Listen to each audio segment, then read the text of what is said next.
ప్రాంతం 10 ఏళ్లుగా గతంలో మా గౌరవ మాజీ ముఖ్యమంత్రి వర్యులు కీర్తిశేషులు రాజశేఖర రెడ్డి గారు ఉదయ సముద్రం ప్రారంభిస్తే కనీసం దాన్ని పూర్తి చేయనటువంటి అసమర్థులు మీరు రైతుల పక్షాన మాట్లాడతారా? ఇలా ఎస్ఎల్బి సొరంగం కొద్ది అమౌంట్ తోటే పూర్తయ్యేదాన్ని 10 ఏళ్లు వెనుకకు నెట్టేసి నల్గొండ రైతుల మీద గుదిబండగా పెట్టి ఇలా మళ్ళా నల్గొండలో ఏ ముఖం పెట్టుకొని కేటీఆర్ ధర్నా పెట్టిండు. ఇలా కేటీఆర్ గారు అతని మీద ఉన్నటువంటి ఈ ఫార్ములా కేసులను పక్కతో తప్పనిస్తేందుకు మళ్ళొక్కసారి రైతులను అడ్డం పెట్టుకొని గతంలో తెలంగాణ సెంటిమెంట్ అడ్డం పెట్టుకొని అధికారంలోకి వచ్చి రైతులను ఏ విధంగా పట్టించుకొని మీ ప్రభుత్వం ఇలా మళ్ళీ ఒక రైతు దీక్ష అని చెప్పి నల్లగొండ అంటే పోరాటాల గడ్డ. అదే నల్లగొండలో మీకు 11 సీట్లలో గోరిగట్టి అత్యసతో గెలిచిన 3,000తో గెలిచినటువంటి సూర్యాపేట మరి భూమికి చేరుతున్నాయని పట్టుకొని ఇలా మా గౌరవ మంత్రుల మీద మాట్లాడే దమ్ము ధైర్యం మీకెక్కడిది? ఇలా మా మంత్రులు తెలంగాణ మొత్తం రైతుల కోసం అహర్నిశలు పాటుపడి మా గౌరవ ముఖ్యమంత్రి భారతదేశంలో ఏ రాష్ట్ర ముఖ్యమంత్రి కూడా అంత పెద్ద సాహసోపేత నిర్ణయం తీసుకోలే. కేవలం 27 రోజులనే 21,000 లక్షల కోట్లతోటి 25 లక్షల మందికి రుణమాఫీ చేసినందుకు ధర్నా చేస్తావా? రైతులందరికీ నిజమైన రైతులకు రైతు భరోసా ఇస్తుంటే అది చూసి ఓర్వలేక రైతు దీక్ష చేస్తున్నావా? రైతులతో పాటు రైతు కూలీలకు కూడా సంవత్సరానికి 12,000 వేస్తుంటే అది చూసి ఓర్వలేక ఇవాళ నువ్వు ధర్నా చేస్తున్నావా?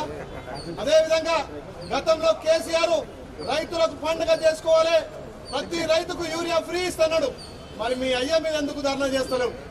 గతంలో 1,00,000 రూపాయలను 5 ఏళ్లలో రుణమాఫీ చేయలేక వడ్డీలకే సగం పోయి ఇలా మీ రుణమాఫీ చేయకపోతేనే కదా మా ప్రభుత్వం మీద ఇంత పెద్ద భారం పడింది.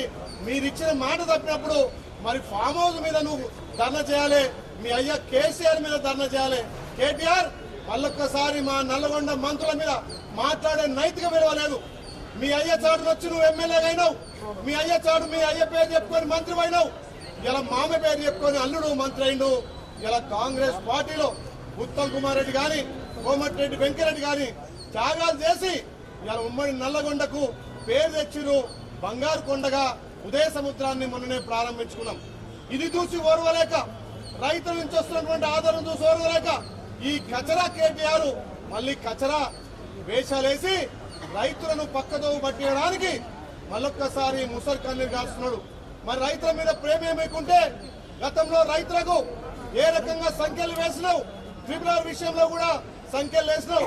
ఇవాళ మా ప్రభుత్వం కేంద్రంతో చొరవతోటి ట్రిబ్యునల్ కూడా టెండర్లు పెట్టడానికి వచ్చింది. రైతులకు మంచి ధర ఇచ్చి అక్కడ మార్కెట్ ధర ఇస్తుంటే దాన్ని చూసి ఓర్వలేక మళ్ళీ మాట్లాడుతుండు కచరా కేటీఆర్. కేటీఆర్ ఏమున్నా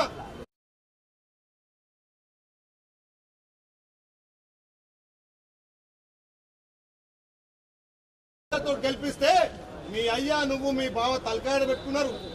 ఉమ్మడి నల్గొండలో భువనగిరి గాని అదేవిధంగా నల్గొండలో 2 పార్లమెంట్ సీట్లలో మీకు డిపాజిట్ రాలే. మీ పరిపాలనకు నిదర్శనం అదే కదా. ఇలా మా ప్రభుత్వం గౌరవ ముఖ్యమంత్రి రేవంత్ రెడ్డి మళ్ళొక్కసారి నల్లగొండలకు వస్తే తప్పకుండా నీకు ప్రజలు బుద్ధి చెప్తారని చెప్పి ఈ పత్రికా ముఖంగా మీకు హెచ్చరిస్తున్నాం.